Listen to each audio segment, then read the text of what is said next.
What is up, guys? Pineapple Beer Reviews back here again with you today for another one, and this one that I have here today is a new brewery in my city, which I'm very excited to. That's finally here. It means I get to check out a lot of their, really uh, well, uh, well received beers, I guess. This one here is Founders Brewing Company All Day IPA Session. It says Session L on the can, but it's Session IPA. And what's really interesting about this can is one that I've never seen a can like this before. Personally, it's 1 pint, 3.2 fluid ounces, and 19.2 fluid ounce can. So it's kind of slim, as you can see, and it's very tall. It's a taller boy, I guess. So it gets a 87 and 87 on Beer Advocate, which is a very good score. It gets 3.7 on Untapped, which is fairly good for Untapped. I did have this beer fairly recently at a local kind of brew pub, and I had it on tap, and I remember it being really good. I remember it being sort of typical of the style, just meaning in terms of those like really crisp, kind of lower alcohol IPAs. This one here in particular is 4.7% ABV alcohol by volume. But I do remember liking it. I have not had it out of the can before, and a lot of times, beers can be things can taste very differently out of a tap or as opposed to a can. Especially when taps, usually you get the beer fresher at a can. In a can, it usually sits in it longer, so it could be a different experience with the can. So let's go ahead and get this cracked open. If I can get, I just cut my fingernails, so I can't get under it, and see what we get out of this. I'm going to pour it into a tall glass, since this is almost like a 20-ounce imperial pint. Give it an aggressive pour, I suppose. And that's going to get quite a bit of head. Alright, so yeah, with that, it gives about 3 fingers of, you can see this sort of mostly white head. It looks very orange on the camera there. It's actually more of a kind of golden straw appearance for me. But it is fairly clear. A little bit of haze in it, actually, now that I look at it. Unless that's just condensation tricking me. Not a little hazy. It's mostly clear, though. The head looks like it's nice and pillowy. Looks like it's a little slippery, but it is trying to stick to the glass a little bit, it looks like, which I usually like a beer with a head like that on it. Lots of fairly large to medium-sized bubbles coming up from the bottom, so it looks fairly carbonated, very active, which is good. So let's go ahead and go for the aroma on this one. Very bright, very citrusy, grassy. I'm not really sure what kind of hops. I need to start doing my research more, I guess, before I go into these.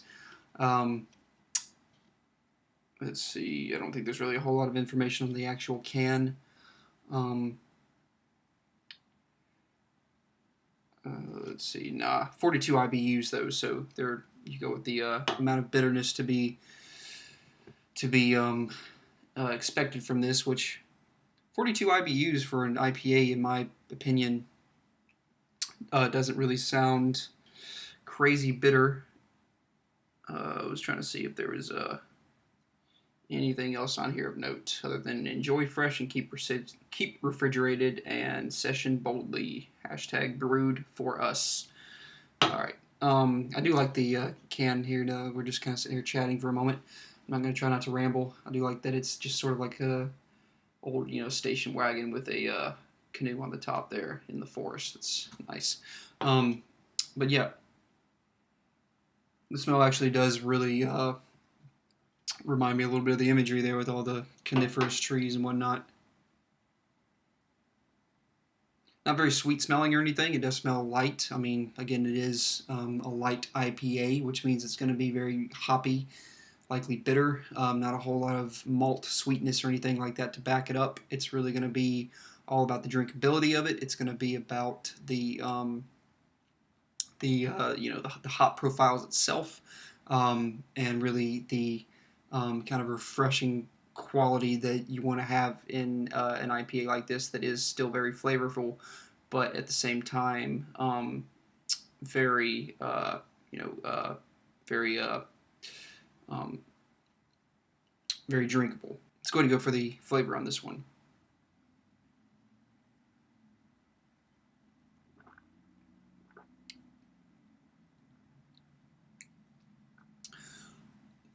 Mouthfeel is, well, I'll get to that in a minute. The flavor is actually really crisp, very bright. I'm getting a little bit of that sort of almost kind of like bar, get a little bit of, almost like of that bar soapy quality to it. Almost a little bit of lemongrass to it as well. I'm getting a little bit of the lemongrass type of flavor to it.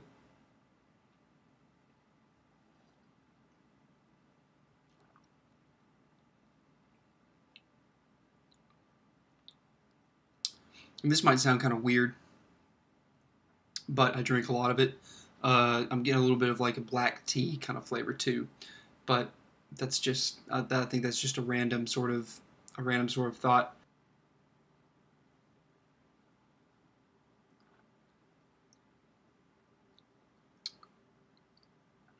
There's a little bit of malt, or well, I wouldn't really say malt. It's almost kind of like more of a sugar kind of sweetness to it, which is white table sugar. There's also a little bit of grapefruit, which makes me think that it might be some sort of like Simcoe hop variety or something like that to it. Uh, and I'm getting a little bit of that grapefruit flavor. Um, and I think a little bit of that sort of white sugar sweetness is kind of lending to that as well. The bitterness. Mouthfeel is very light. Actually, that's what I was wanting to get to. Um, when I started off initially, because that's what first kind of grabbed me. The mouthfeel is actually very light in that it's uh, uh, whenever I kind of say this in my reviews, I don't really mean it as a bad thing, but I just kind of it's almost kind of watery. Meaning that it is extremely drinkable. This one in particular, even though it is closer to 5% ABV, which is like the standard for most like your domestic pilsners like Budweiser and Pabst Blue Ribbon and all that kind of stuff. Um, but it's this one is keeping it extremely drinkable, which is exactly what you want in a session IPA, and which is what I'm assuming they have this extra large, extra tall, I should say, can for, because it is so drinkable and it is so light in alcohol that it's meant to be consumed in a larger quantity than you usually would drink beer in, or at least one single beer. The finish is fairly dry, actually, which I like. I like really kind of dry beers, especially when they're hoppy beers. I don't usually tend to like the maltier, kind of sweeter beers, or sweeter IPAs, I should say, or pale ales, even for that matter. Um,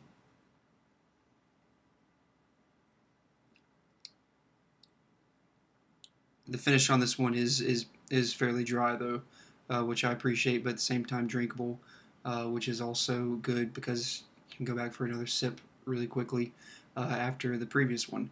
Um, so overall, for this all day IPA session ale, they call it, even though it is a session IPA from Founders, the 19.2 fluid ounce can.